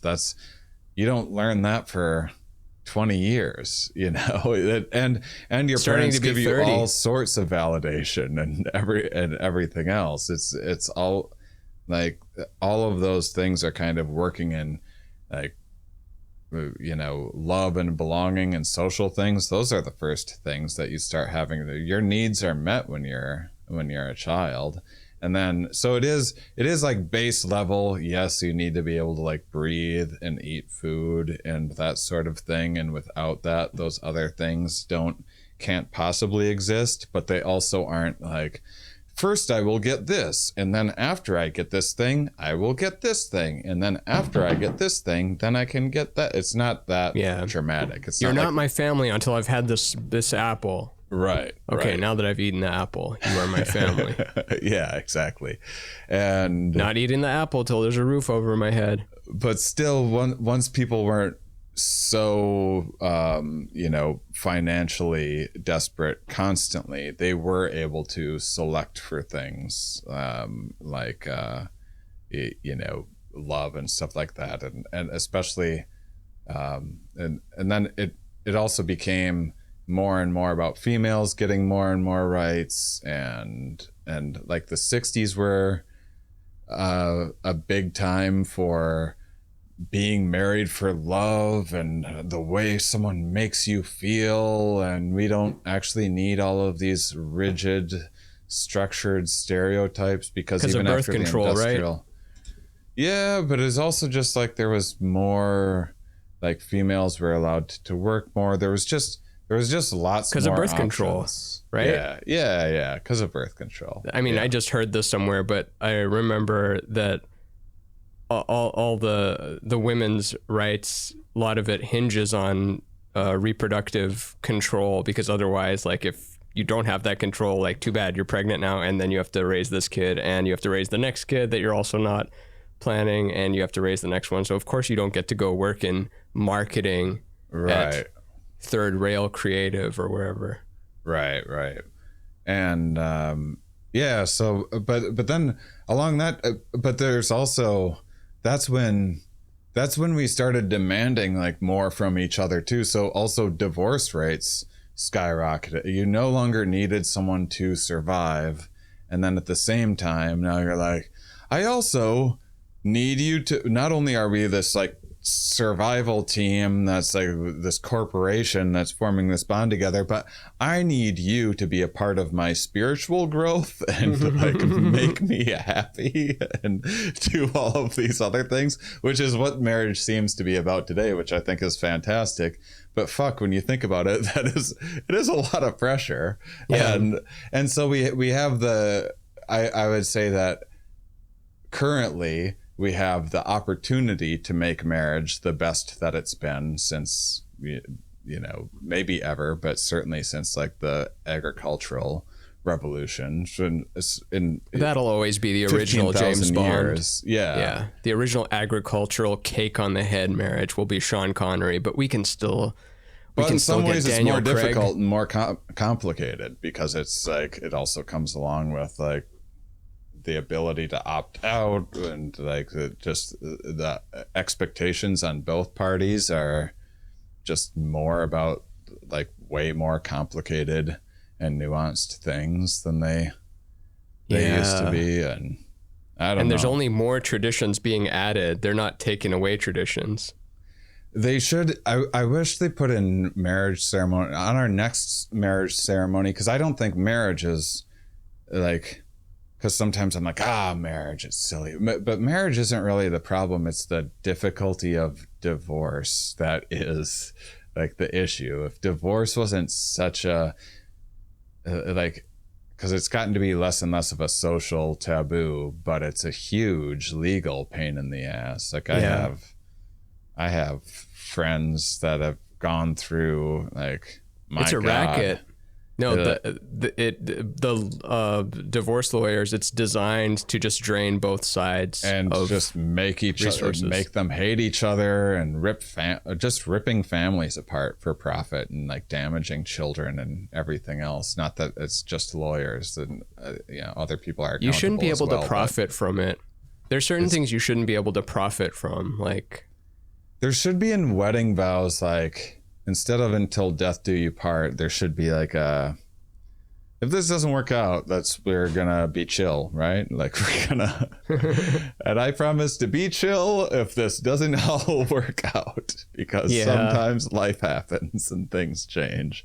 That should be a part of a wedding. Did I ever tell you about the wine box story? Not Weinbach, Brent Weinbach, but the wine in the box. A box. I'm a big fan of boxed wine, by the way. It's not Franzia, not boxed wine, but I'm articulating this in a confusing way. I was at a wedding where there was this ritual in which they take out a wooden box, and then the ordained minister puts a bottle of wine in it and 2 wine glasses, and the bride and the groom put notes inside the box, like vows that they had written to each other about how much they loved each other and what they mean to each other and stuff. And then they get hammers out, and then they drive nails into the box. It was really bizarre because the wedding, you're not used to seeing someone with a hammer and nail like pound in a nail. So they seal the wooden box, and then the ritual is if you're ever like about to have a relationship ending fight and you're thinking about getting divorced and you can't stand each other,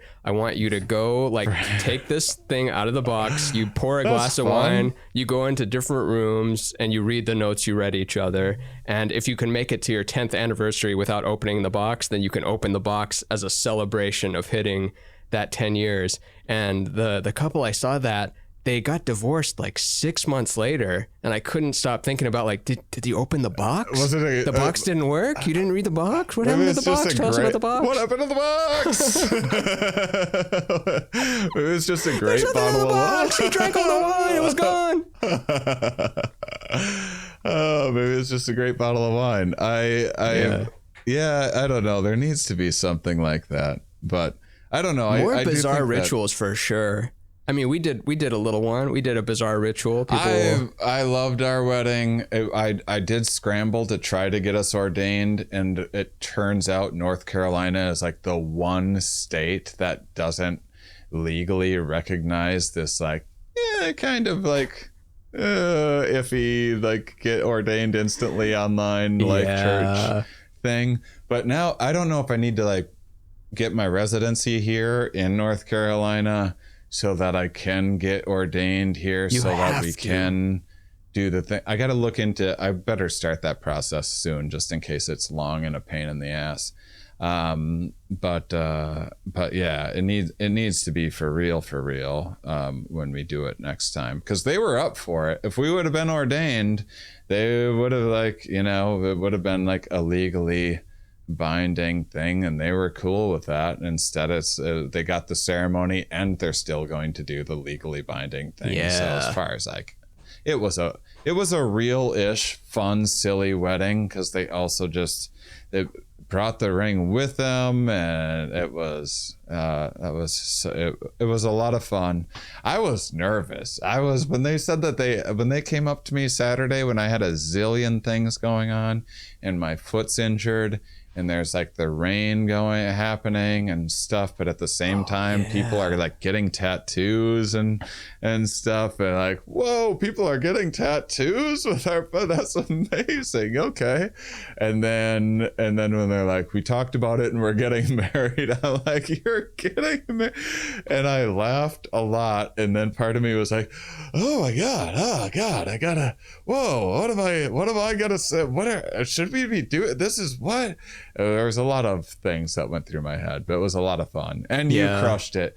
The whole festival, Ramin would be like, do you need help with anything? I'm just like, just go out there and Ramin around town, and people love it. I'll handle everything else. And that was great. But the one thing that I needed help with was that wedding, and you put that together and fucking crushed it. So, thank you. That I still count as digital work, like, because I was asking you for physical manual labor, and you turned me down every time I asked, like, do you need help moving this firewood? Do you need help moving this hay? The funniest was when I asked if you needed go and help picking up the hay, and you just told me no, and then you walked 10 feet away and you just asked someone else, like, can you come help me with this hay? Well, because I wanted, first off, we should both be able to be available to be like chatting with people and hanging out with people. So it was like bad enough that I wasn't around, so I wanted you to be able to. No, and we made the comparison already. You're making hors d'oeuvres in the kitchen, and I'm like sitting in the living room being like, oh, Tuscany, huh? Well, what was Tuscany like this part of year? I'm glad you asked. We weren't planning on going, but then, we had a good division of labor, and it was a good. I wonder how many. I wonder if eventually they'll make like a law in somewhere, some country or state where if you have X number of podcasts together with someone, you're common law married. I feel like 500 episodes and we're definitely common law get it. Yeah. Married. And I'll be like, I'll have to explain, like, oh, sorry, I can't. I'd love to go on a date with you tomorrow, but I have this recording with my husband coming up and we're just so behind on.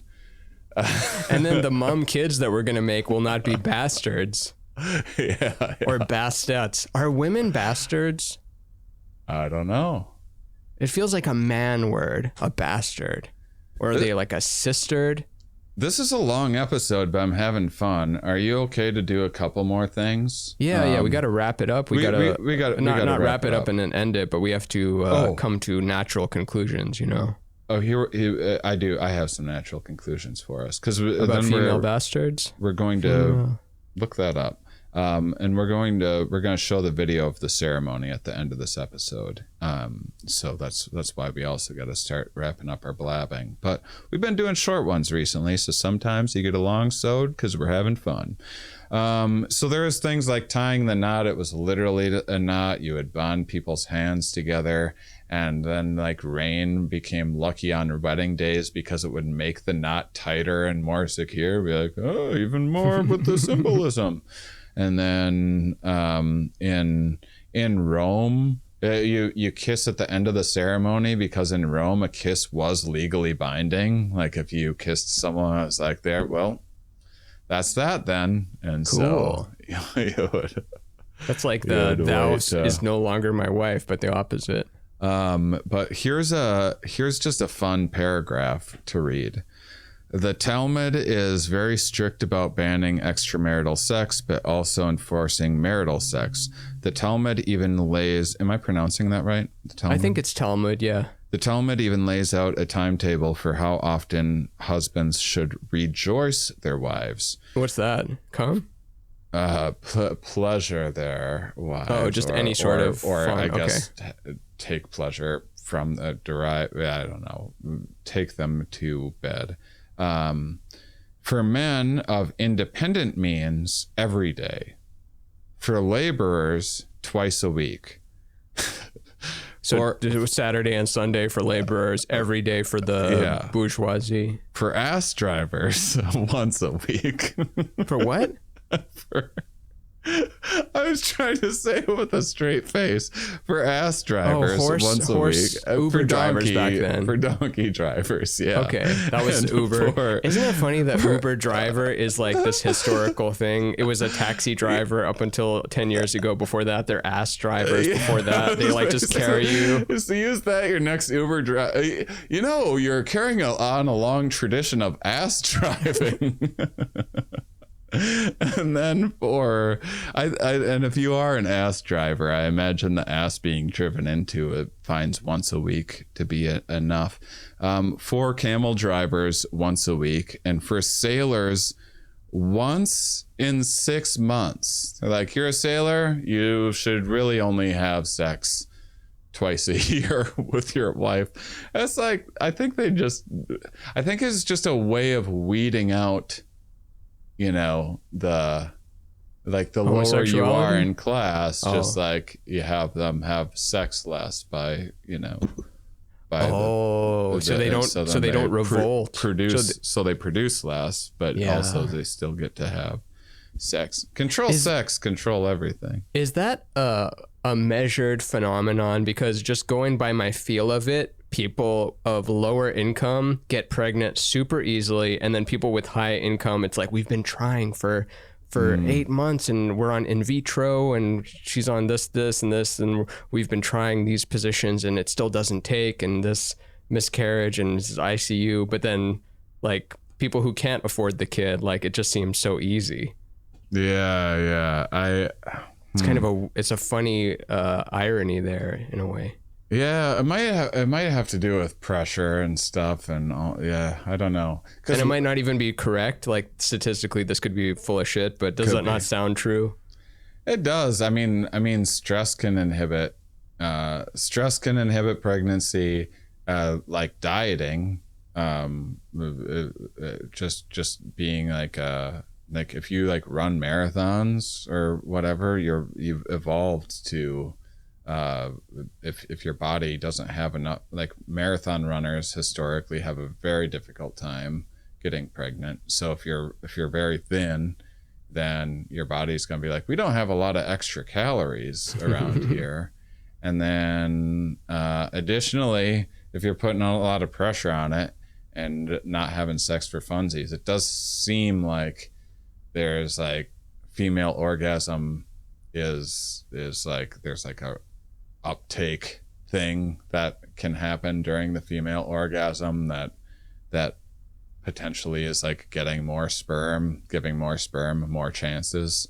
So there could be some stuff like that where it's like a pressure situation. But yeah, I don't know. It's also like if you're doing it more mindful, who knows? I have a lot that I would potentially say about that. And I remembered someone wrote something. Maybe we should do another one of these episodes because someone. Maybe it's not a marriage one. Maybe it's a coupling or something. Yeah.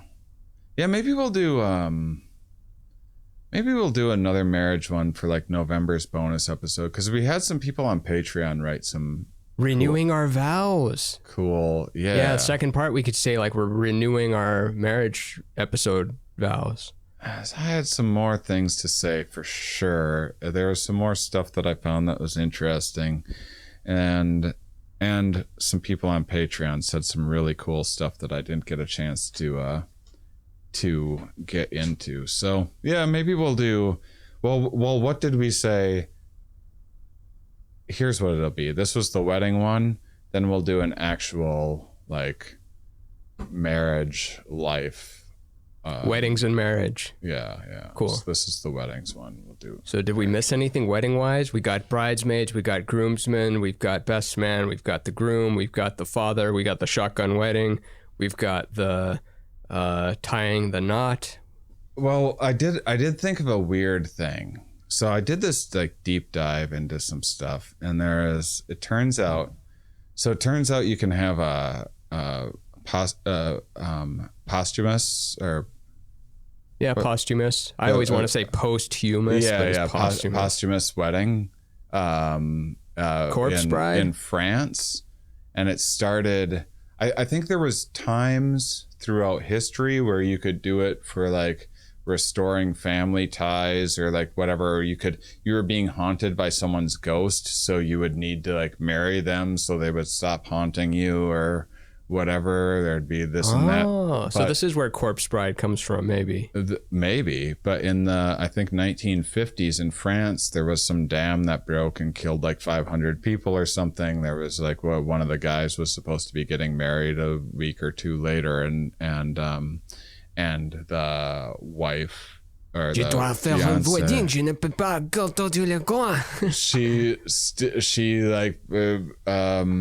she advocated to the government to allow her to have like the wedding or whatever anyway. And I don't know if it was just like a picture of him or something, and then so it became this legal thing where you can marry dead people, which I think I'm against. Like like I don't think that marrying dead people. Why not? I don't think you could. I don't know. It's like they're dead. It's if it makes that psycho happy, why not?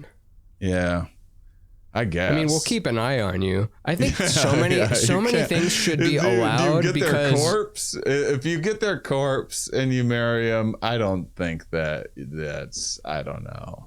It's like if someone, it'd be like that corpse is decomposed by now. Yeah, maybe. But I'm just saying, like, so many things. It's like, oh, should we allow that? I say let's allow it, but we're gonna keep an eye on you. Because now we know something about. It's like my dog died. And I love my dog, so I'm just gonna keep on having a dog. And then someone's like, well, you can't actually just like drag it down the street on a leash. Like we've talked about it. And no one likes when you do that. And it would be best if we didn't need to create a law about this and you would just stop. But so I think it opened up some loophole. So it happens to people that were engaged and then they like die in the military, so you can marry posthumously with military things. And then so I'm like looking into that, and I guess you can marry by proxy in some states. So you can have, like people's court, when it's not like the actual people, but like actors playing the people and advocating for their thing in a court. Yeah. You can do that for a wedding. Cool. So we could have proxy weddings at MUMfest for people that want to get married by us but can't make it to the fest. So we could maybe have like actors play the part of. This is going to happen quicker than you think. I know. So that's what I was. That could be our weird, because to have a good one, you need. I think in like the Church of Mom, which we probably should establish, I think you need something that is really bizarre and silly, but has some traditional historical basis behind it, and somehow legally binding. Because if it's legally binding, that's hilarious. Yes. It's way funnier if it's legally binding. For our church, can we make part of our religion that we have to pay taxes and show the IRS our books? Because so many other religions are like, they hide it. We should make it that we're not allowed to accept money, but we also have to show you our books every year. And it's like every year we just show the IRS complete zero. And that's the religion. What goes into a church? Now I'm thinking. Well, we'll have to ask Alex Gray and his wife Allison, who have the Church of the Sacred Mirrors of Antheon.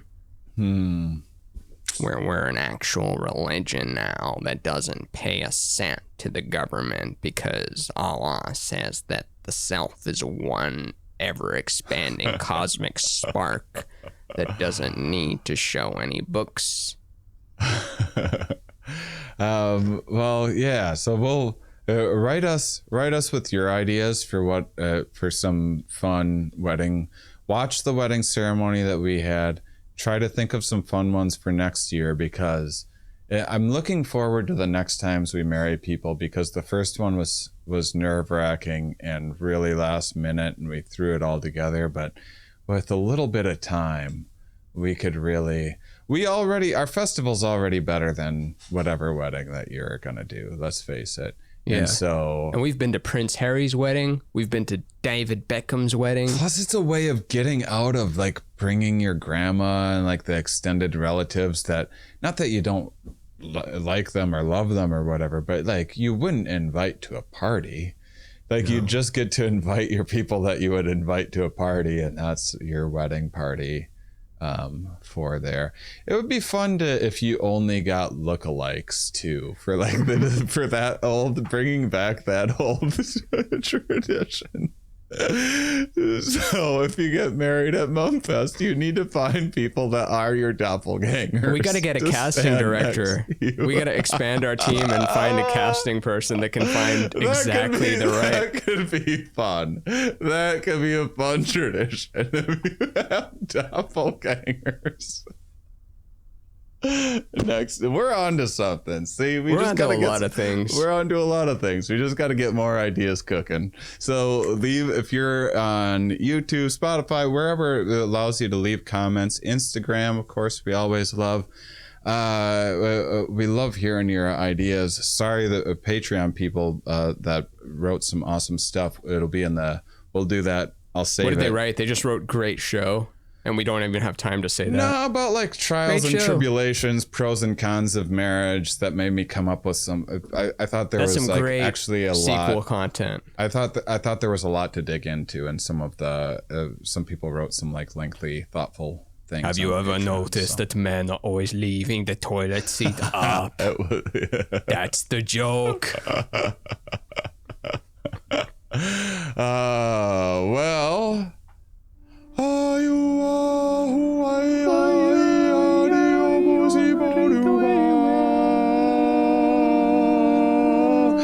Until next time, keep on salivating, honeys. Keep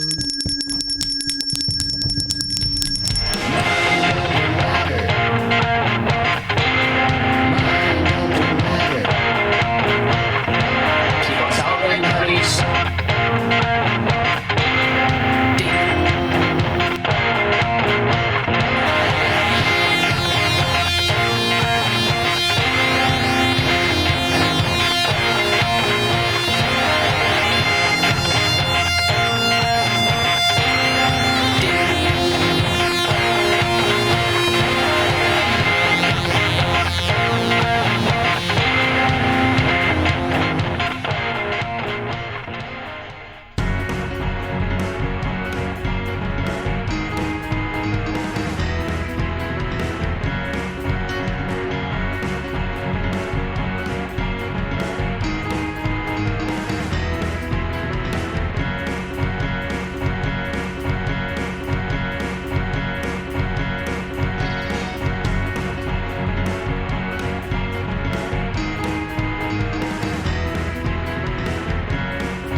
these robes do actually make us officially ordained by the Church of Mum.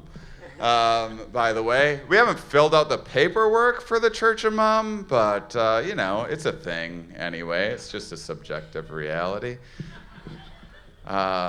So yeah, we're going to marry. Ramin, you've married more people than me. I have a general package that I offer. Sometimes people add their own vows, but yeah, we like to make it easy so you can just focus on spending time with your family and friends, because a lot of people are like, where did the wedding go? We spent all that time planning it. But with my services, you can save all that for the low price of $10,000 an hour. So, without further ado... Ramin, pull the back of your hoodie back a little bit. There you go. I want to be Red Riding Hood, though, yeah. I mean, Black Riding Hood. Just like this, I mean. Oh, okay. Is that good? Oh, Is it over? It's Did perfect. I ruin it? See, but you'll never forget this marriage.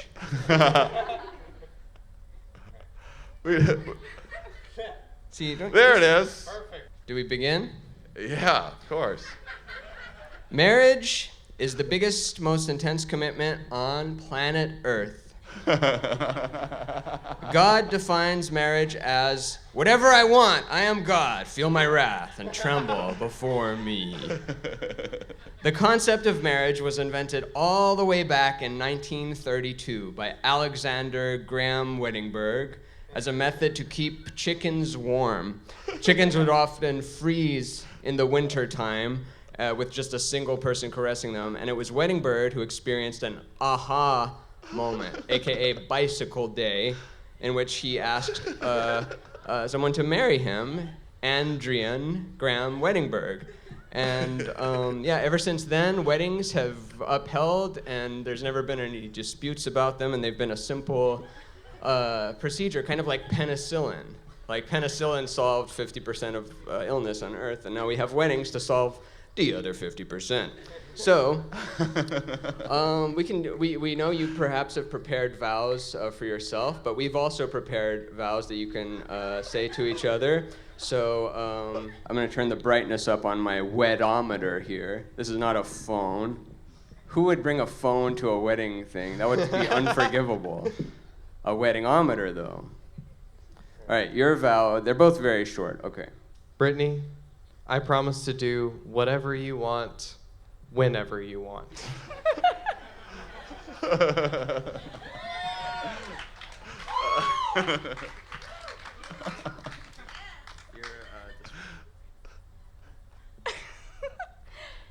Andrew, I don't want to do this.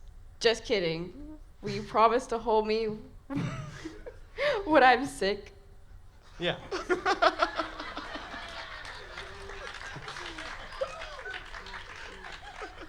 You don't have to hold her when she's healthy. We dropped that from the Constitution back in 1976. Nice. Just sickness, no in health. All right. Do it. So we're doing our own vows? Yeah, now? do your own vows as well, sure. Brittney, I love you. You've made me an incredibly better person through my entire 3 years that we've known each other, and I couldn't imagine being with anybody else forever and ever. And since I get to go first, if you were a fruit, you would be a pineapple.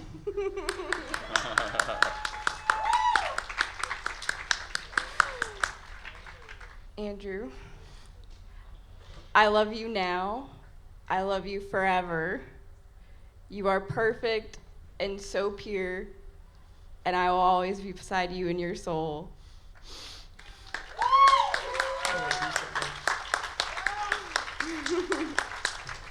I think we now pronounce you man and wife. You may kiss each other. Oh, hold on. There's rings. I got a ring bear. I got a ring bear. That's why Ramin's the one that normally marries people. You ready? He brought rings and everything. This was part of the plan. All right. Andrew and Brittney, we pronounce you married by the Church of Mum.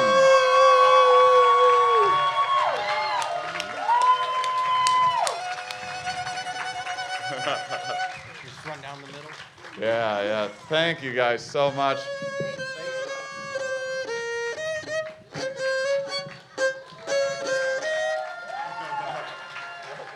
Celebrate good times, come on. Oh, nice. I love that. You guys are amazing. Thank you so Thank much. you so much. Yes. Thanks for being here. You That was two amazing. are the fucking best. Out. You're the best.